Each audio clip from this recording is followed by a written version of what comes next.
Sud Radio, les clés d'une vie, 13h20, 14h, Jacques Pessis. Sud Radio, les clés d'une vie, celle de mon invité. Vous avez grandi près de dunes illustres dont vous avez connu les sommets bien avant ceux du top 50. Vous ne vous êtes pas pour autant retrouvé sur le sable, même si vous avez quitté votre complice mais néanmoins ami. Bonjour Jérémy Frérot. Bonjour. Tout seul Frérot, après Frérot de la Vega, tout seul avec un album qui est sorti il y a quelques mois, qui a mis du temps mais qui a touché un large public et qui touche maintenant un très large public. On va en parler tout à l'heure. Mais le principe de l'émission des clés d'une vie sur Sud Radio, c'est d'évoquer votre vie à travers des dates clés. Et la première que j'ai trouvée, je suis sûr que ça va vous dire quelque chose, Jérémy Frérot, c'est le 1er février 2014. Alors, je suis très mauvais en date. Eh ben, écoutez ceci, écoutez cette chanson, elle vous dira quelque chose. Je suis l'as de trèfle qui pique ton cœur. D'accord.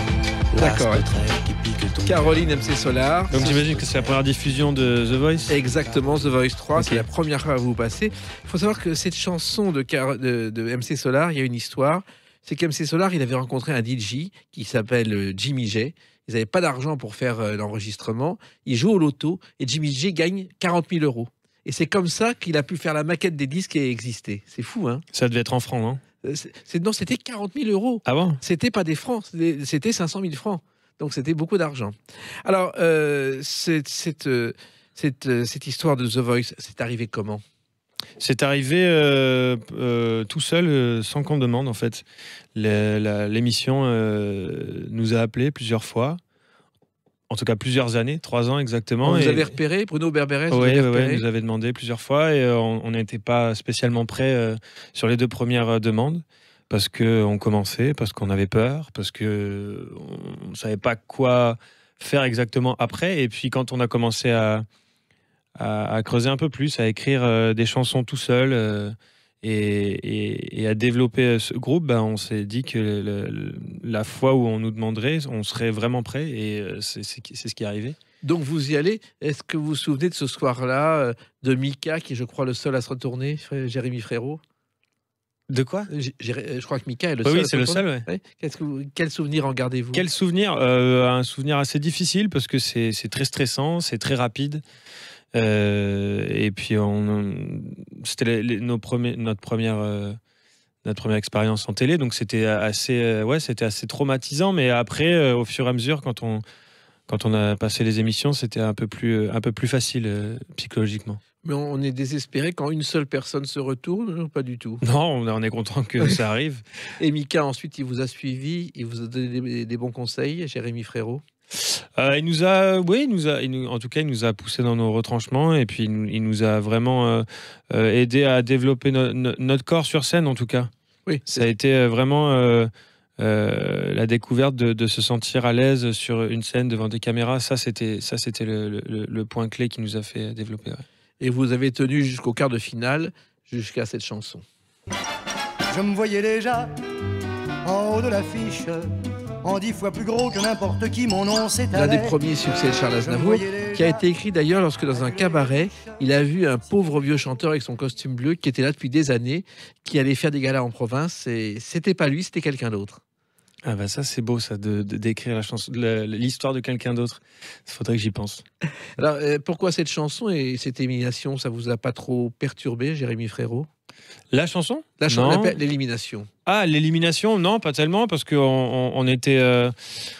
on s'est toujours dit que si on participait à cette émission, un passage déjà, c'était énorme. Et puis après, on s'est fait embarquer là-dedans. Mais un passage, c'était super. Et en plus, pendant l'émission, pendant l'enregistrement, on a fait des concerts. On est passé en studio plusieurs fois. On a enregistré plusieurs chansons. Donc, on savait ce qu'on allait faire en sortant de l'émission. Oui, vous ne pensiez pas au départ faire carrière. Votre histoire, c'est celle de 2 copains d'enfance, Jérémy Frérot. C'est faire carrière, en tout cas au début. Oui, on allait jouer dans les bars et se faire un peu d'argent, mais c'était très loisir. Quand on est dans The Voice, là, on a envie que ça soit une carrière, justement. Et ce copain d'enfance, finalement, vous l'avez rencontré en Gironde où vous êtes né. Vous êtes né à Bruges. Alors, il y a 2 Bruges. Il y a le Bruges près de Bruxelles, qui est la Venise du Nord, et il y a le Bruges en Gironde.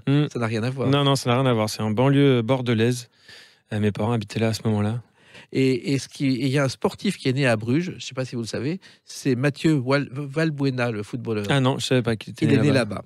Alors, le sport, c'est votre destin au départ, Jérémy Frérot? Oui, oui, c'est vrai que c'est ma destinée. Mes deux parents sont profs de PS, Ah oui. donc je pouvais pas éviter. Et puis c'est vite devenu une drogue. On a envie de toujours sortir chez soi, toujours aller faire du sport, toujours en parler. Et du coup, j'ai eu envie d'être professeur de PS à mon tour. Bon, c'était un peu aussi par dépit, parce que je voyais la vie de mes parents qui était assez facile, donc j'avais envie de faire comme eux. Mais c'est juste pour ça, j'avais pas d'autre idée en fait. Et ils avaient la passion de la chanson, ils écoutaient beaucoup de musique à la maison. Mon père écoutait énormément de musique, ouais.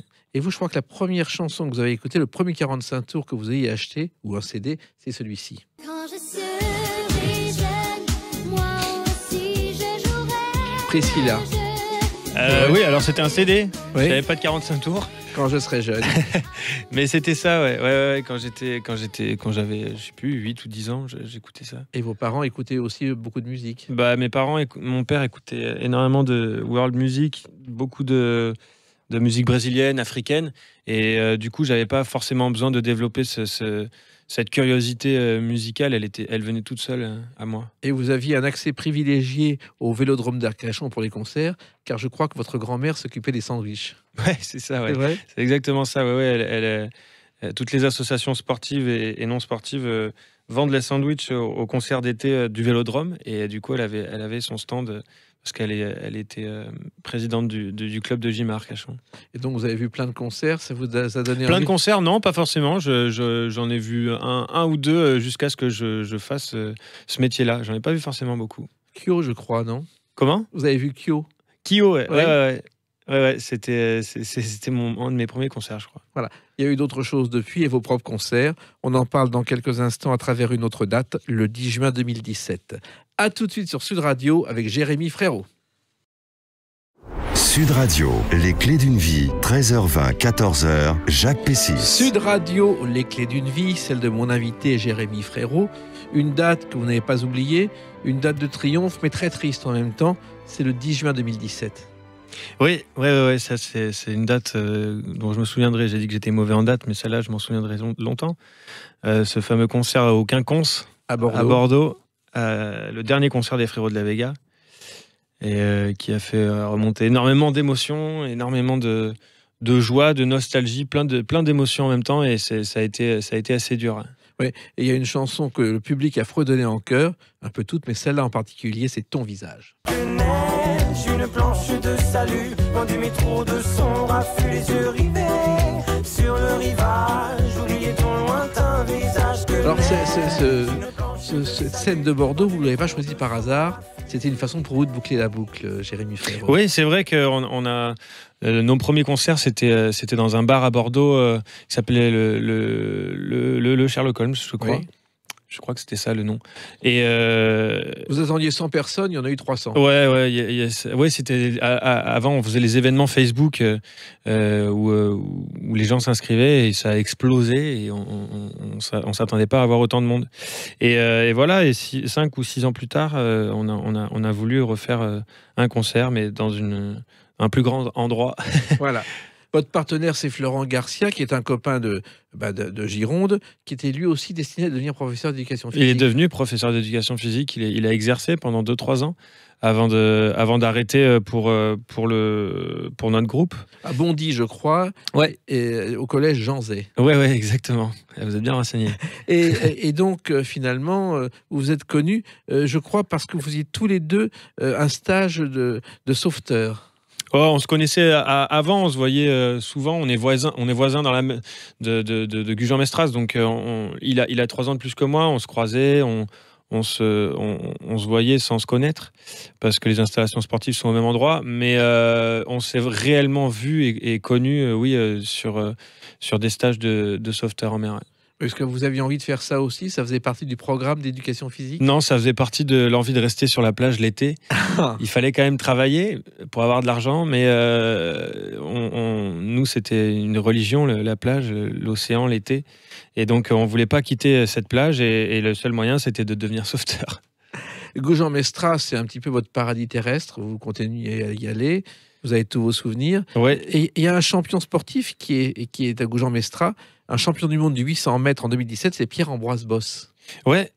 C'est vrai qu'il est de là-bas. C'est un des copains de mon père, prof d'EPS, qui l'a découvert, en fait. Il l'avait en cours et il s'est rendu compte que ce mec-là courait hyper bien, en fait. Effectivement. Et du coup, je crois que c'était un peu grâce à lui qu'il a été faire de l'athlétisme. Alors, au départ, vous faites de la guitare par passion. Comment est né le duo? Pourquoi faire un duo comme ça dans les bars et puis sur YouTube, Jérémy Frérot? Parce que Flo me l'a demandé, que je l'aurais jamais fait tout seul. J'aurais jamais fait de démarche comme ça. Je suis quelqu'un de très feignant et qui ne, en tout cas avant, qui ne faisait rien tout seul. J'avais besoin de personnes avec moi pour être accompagné, et Flo m'a vraiment pris comme un grand frère, et du coup c'est comme ça que ça s'est passé. Il gérait tout pour que ça avance de plus en plus, et à chaque fois il y avait toujours ce petit truc qui faisait que on pouvait continuer encore et encore, et ça a augmenté jusqu'à ce que ça explose. Eh oui. Alors il s'appelle Garcia, le duo s'appelle De La Vega. À mon avis, il y a une raison. Un cavalier qui surgit hors de la nuit. Zorro, c'est pas à cause de Zorro? Non, je crois même pas que c'est à cause de Zorro. Je sais pas pourquoi. Parce qu'il y a Sergent Garcia et Don Diego de la Vega. Ouais, exactement. Mais je sais pas pourquoi. Et je crois que c'était avant, il avait un pseudo sur Facebook, et je crois que c'était De La Vega, mais je sais pas pourquoi il a mis ça. Est-ce que c'est pas rare? Parce que Don Diego de la Vega, c'est Guy Williams, un comédien qui a incarné Zorro, qui a été choisi parce qu'il faisait 1m90, et les combats qu'on voit dans cette série mythique ne sont pas truqués. Ils n'avaient pas de bout moucheté sur les épées, ils se blessaient régulièrement. Ouais. Et pourquoi il fallait faire 1m90? Oui, Zorro, il fallait une taille suffisante. Il fallait un grand. Oui, Disney voulait quelqu'un de grand pour succéder à Douglas Fairbanks, qui avait été le premier Zorro, qui était quelqu'un de géant aussi. D'accord, parce que Zorro, c'est un espagnol, non?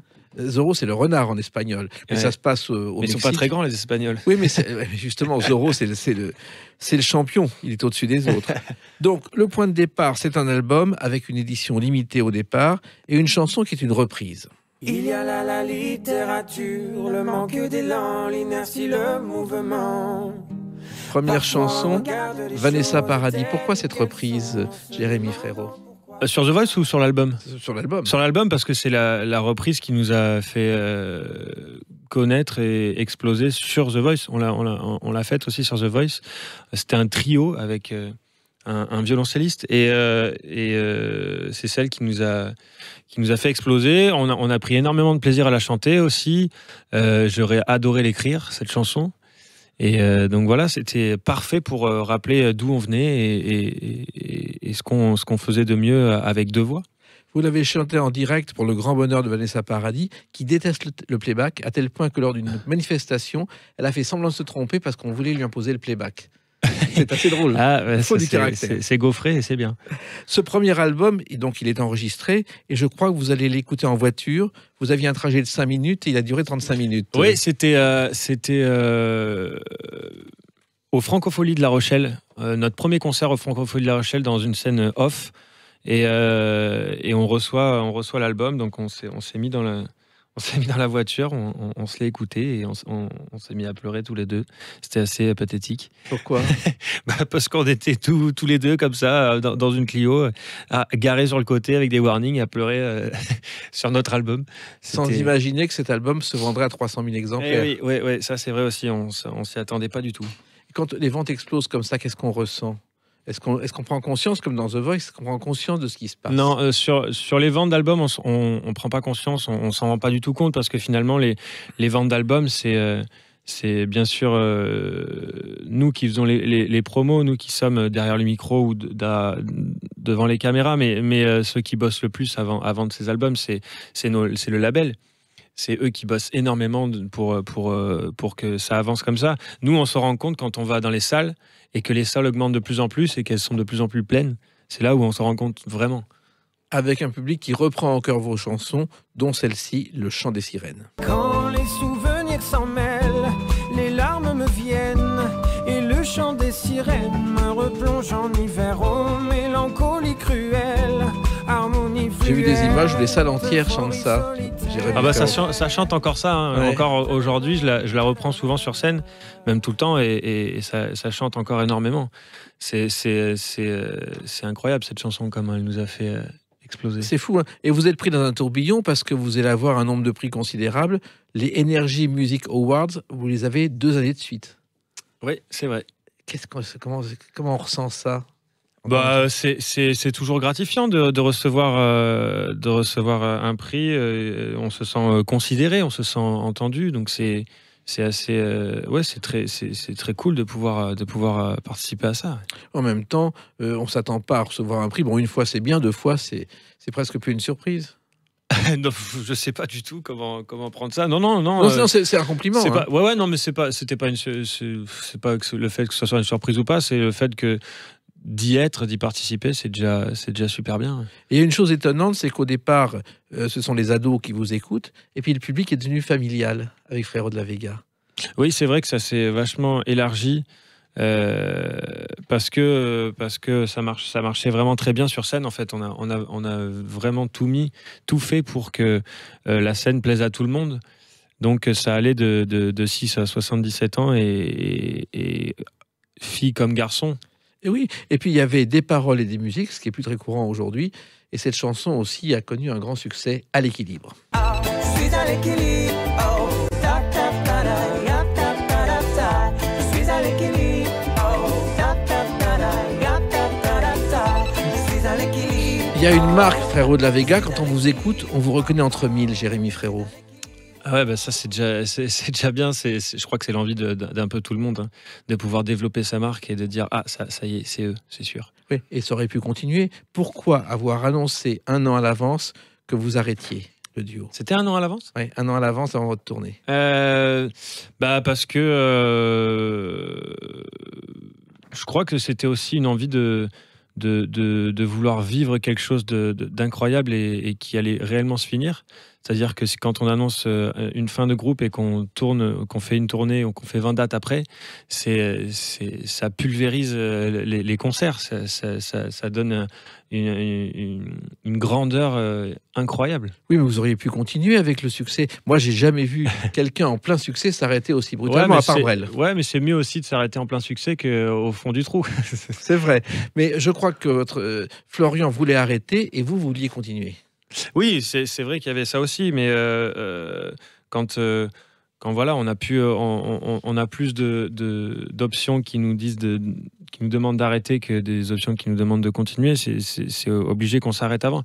Florian, il en avait marre, mais il a été très triste aussi d'arrêter parce que il adorait la scène, il aimait ça, toute la colonie qu'on avait développée dans le public et dans les gens qui travaillaient avec nous, c'était inarrêtable et donc il a été triste d'arrêter ça, mais il avait aussi envie d'avoir plus de temps pour lui, de vivre chez lui et donc il fallait arrêter. Moi, je me suis toujours dit que 3 albums c'était le mieux pour enfoncer le clou d'un groupe ou d'un projet. J'aurais adoré le faire et voilà, ça s'est pas fait et du coup j'ai fait le mien tout ça. Voilà. Et on en reparle dans quelques instants à travers une autre date, le 12 octobre 2018. A tout de suite sur Sud Radio avec Jérémy Frérot. Sud Radio, les clés d'une vie, 13h20, 14h, Jacques Pessis. Sud Radio, les clés d'une vie, celle de mon invité Jérémy Frérot, 12 octobre 2018. Frérot de la Vega, c'est terminé. Jérémy Frérot sort son premier album avec une chanson qui est le titre de l'album qui s'appelle Matrioshka. Matrioshka, les poupées russes. En même temps, c'est un hommage à votre arrière-grand-père, je crois. Ouais, c'est mon arrière-grand-père s'est enfui de la révolution russe à pied. Donc il a traversé l'Europe à pied et je crois qu'il a mis 5 ans à peu près pour arriver sur le bassin d'Arcachon. Où il a fait sa famille et me voici. Voilà. Alors pourquoi ces poupées russes? Pourquoi ces Matrioshka? Parce que toutes les chansons, les 12 chansons parlent de personnes plus ou moins proches. Ça peut parler de ma famille, ça peut parler de mes amis, ça peut parler des gens que je croise dans la rue. Et la manière dont je peux interpréter des choses, de la vie et ma personnalité à travers eux. Donc c'est vraiment chercher ce que je peux voir à travers eux dans ces gens-là et donc ouvrir des poupées et chercher des indices. Et la musique aussi parle de ça. Plus on creuse, plus on trouve des sons, des choses. On a beaucoup travaillé sur ça, sur le son. C'était la première fois que je travaillais autant sur des sons électroniques et puis plus de vrais instruments. Donc ça a été vraiment une recherche et c'était en parallèle avec cet effet de poupée russe. Et je ne sais pas si vous le savez, Jérémy Frérot, mais les poupées russes viennent du Japon en réalité. Ouais, je sais. C'est-à-dire que c'est un certain Sava Mamontov qui a rapporté du Japon des divinités du bonheur. Et il y a un peintre, Sergeev Malyutin, qui a créé une version russe de ces poupées. C'est devenu les poupées russes. Ouais, mais c'est vrai que c'est japonais à la base. Et ce qui est curieux, c'est que cet atelier est à Sergeev Posad. Et il y a un monastère orthodoxe qui s'appelle la Laure de la Trinité. Donc pour vous, ça doit faire un clin d'œil familial. C'est vrai, oui. Alors, ce titre est un hommage à votre grand-père, mais surtout, c'est votre retour. Et ce retour, vous l'avez voulu. Ça a duré pendant 1 an. Et vous avez décidé, Jérémy Frérot, de faire votre propre album. Ouais, il a fallu vraiment digérer ce qui s'était passé, l'arrêt du groupe. Et puis, ça a été dur ? Ouais, assez, ouais. Assez, parce que je me retrouve à me demander comment je vais faire, qu'est-ce qui va se passer. J'ai jamais, je l'ai dit tout à l'heure, je n'ai jamais vraiment fait des choses tout seul, créer des choses tout seul. Donc, il fallait commencer par ça, à se poser et à comprendre dans quel sens je voulais aller, ce que je voulais dire. Et donc, il a fallu un peu aussi se cultiver, parce que je ne l'avais pas vraiment fait pendant ces 6 années de Frérot de la Vega. On a tellement été sollicité que j'avais presque plus lu de livres, j'avais plus vraiment vu de films ou lu quoi que ce soit. Donc il a fallu me mettre un peu à la page et redévelopper une certaine conscience seule. Donc j'ai lu plusieurs choses, j'ai vu plusieurs films, documentaires, et ça m'a permis de remettre un peu les idées en place et de savoir qu'est-ce que j'allais écrire, sur quoi, comment. Oui. Alors, il y avait quelque chose qui vous inspirait, puis vous avez renoncé, c'est le cosmos. Ouais, l'introduction de l'album parle de ça réellement, la création de l'univers, le Big Bang, et en même temps la création d'un projet, le Big Bang personnel, exactement. Donc j'étais vraiment parti là-dessus parce que j'étais à fond là-dedans. Je lisais pas mal de trucs dessus avec Laurent Lamarca, avec qui j'ai écrit quelques chansons. Donc j'étais parti, et puis je me suis dit que c'est quand même un sujet très vaste, très compliqué. La physique quantique et moi, ça fait plusieurs, donc je m'étais dit qu'il aurait fallu me justifier et parler de ça en interview, et j'aurais pas réussi à le faire. Oui, d'ailleurs les interviews au départ, c'est surtout Florian qui parlait dans la première. Ouais, c'est ça, et puis il avait bien raison de le faire parce que j'étais très mauvais. Ah si. Ah vraiment ? Ah ouais, j'étais très timide, et puis j'avais pas forcément, je ne réfléchissais pas forcément par moi-même, je vivais à travers lui, donc c'était pas très personnel ce que je racontais.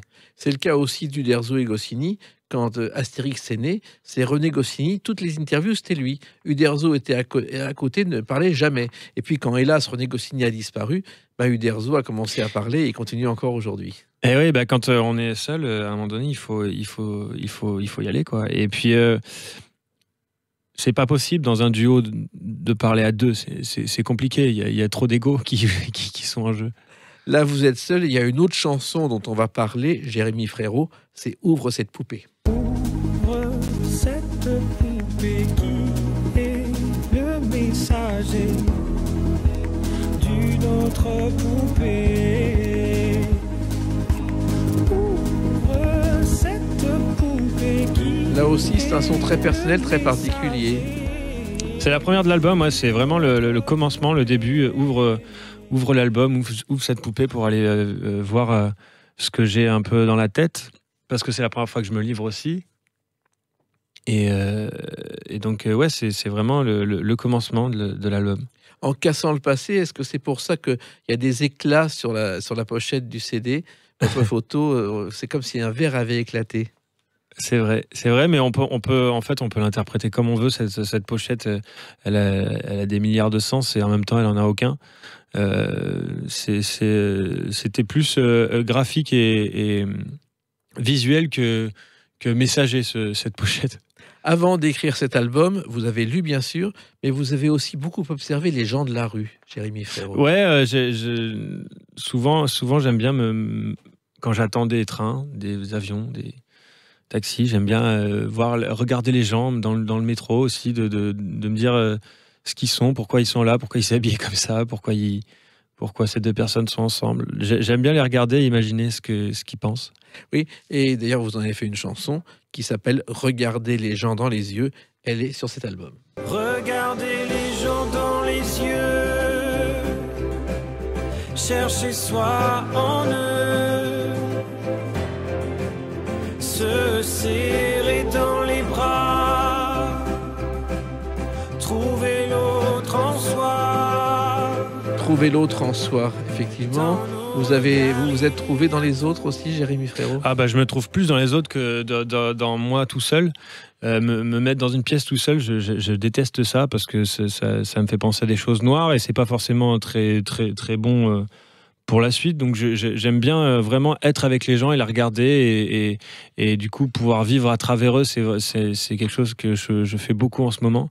Peut-être que ça évoluera en vieillissant, je sais pas, mais c'est-à-dire que je préfère être avec des gens et rebondir sur ce qu'ils me racontent ou ce qu'ils font, ce qu'ils regardent ou s'ils me regardent, plutôt que d'être tout seul à réfléchir à des choses tout seul en fait. Oui, vous avez beaucoup travaillé tout seul pour écrire cet album. Oui et non, en fait, parce que oui, au début, j'ai lu tout seul, j'ai réfléchi tout seul. C'était pas forcément agréable, mais après, j'ai été à écrire avec des gens comme Laurent Lamarca ou Ben Mazué, Romain Joutard et Julien Grenier, les deux réalisateurs m'ont beaucoup aidé aussi. Donc, j'ai pas été tout le temps tout seul. Oui, et vous n'êtes pas du tout fâché avec Florian, bien au contraire, et vous le dites en chanson avec Revoir. Ceci n'est pas un au revoir, je pensais plus du haut. Revoir la belle histoire sans avoir peur du temps qui passe, de la hauteur, sans peur du ciel, oh, ni d'éternel. C'est vrai que c'est un clin d'œil à Florian, votre ex-complice, Jérémy Frérot. Ça l'a été sur le dernier concert. Après, j'ai remanié les paroles pour que ça soit plus général et que ça parle de la société dans laquelle on vit en ce moment. Ça a été plus ça la signification. Mais au début, oui, j'ai écrit cette chanson pour remercier Flo et raconter ce qui s'était passé, ce qu'on en a fait et ce qu'on va faire plus tard. Oui, parce que ça peut reprendre ce duo, non, un jour ou l'autre. On sait jamais. Ah, ça, on peut jamais dire jamais. Voilà. Surtout pas. Ça peut arriver. Mais il y a eu un clip qui a été tourné d'ailleurs et sur les dunes du Pilat. Et je crois qu'il apparaît dans ce clip, Florian. Sur la dune? Non. Sur les dunes du Pilat ou sur un terrain de basket aussi. On voit à un moment Florian dans ce clip. Ah oui, d'accord. Ouais, sur le clip de cette chanson, oui. Ouais. C'est vrai qu'il y a eu beaucoup de gens que je connais qui ont tourné dans ce clip, des gens de ma famille, des gens qui ont tourné avec nous sur scène. Et Flo arrive enfin. Ouais. Ouais. Et il faut savoir que les dunes du Pilat, on sait maintenant par des fouilles qu'elles étaient habitées en 700 avant Jésus-Christ par des gens qui faisaient des céramiques. On a retrouvé des morceaux de céramique. Dans la dune du Pilat? Dans la dune du Pilat, ils faisaient des moules à sel. Mais je crois que cette dune du Pilat, elle n'existait pas avant. C'est vraiment... En dessous. Avant, oui, dessous. Il y avait des gens qui travaillaient, qui faisaient du sel. C'est fou, hein? Avant qu'elle existe. Ouais. Avant qu'elle existe. Et puis, bon, cet album, vous avez bien sûr commencé une tournée, et une tournée discrète. Vous avez voulu commencer par des petites salles pour revenir, pour réapprendre votre métier tout seul. Ouais, parce que c'est compliqué de repartir sur scène et parler aux gens, savoir bouger sur scène quand on a fait ça pendant 6 ou 7 ans à deux. Il a vraiment fallu réapprendre mon métier et donc faire des petites scènes, c'était vraiment le mieux parce que les gens en plus m'aidaient énormément, ils étaient avec moi, ils m'ont suivi beaucoup et j'aime beaucoup parler sur scène. Oui, et vous êtes avec des musiciens, au départ vous aviez envie d'être tout seul avec une guitare. Ouais, mais ça c'est vite parti. Et dans cet album, il y a une autre chanson, et on en comprend la signification. C'est vraiment une chanson d'amour. Ça s'appelle Plonge. Elle plonge autant de fois que tu veux. Elle plonge. Le monde entier est heureux. Tu songes. Déclaration d'amour à Laure Manodou. Je pense qu'elle a été très heureuse de cette chanson. Bah oui, c'est sûr que ça l'a énormément touché. C'est quand même l'une de nos plus grandes championnes. Comment ? C'est l'une de nos plus grandes championnes. C'est l'une, ouais. Bah pour moi, c'est la seule. Hein. On est bien la plus d'accord. grande championne. Mais oui, c'est sûr que ça l'a touché parce que c'est les premières fois où je parlais d'amour réellement, que je n'avais pas forcément trouvé les mots pour avant et que je n'avais pas forcément envie aussi. Et là, ça m'a vraiment...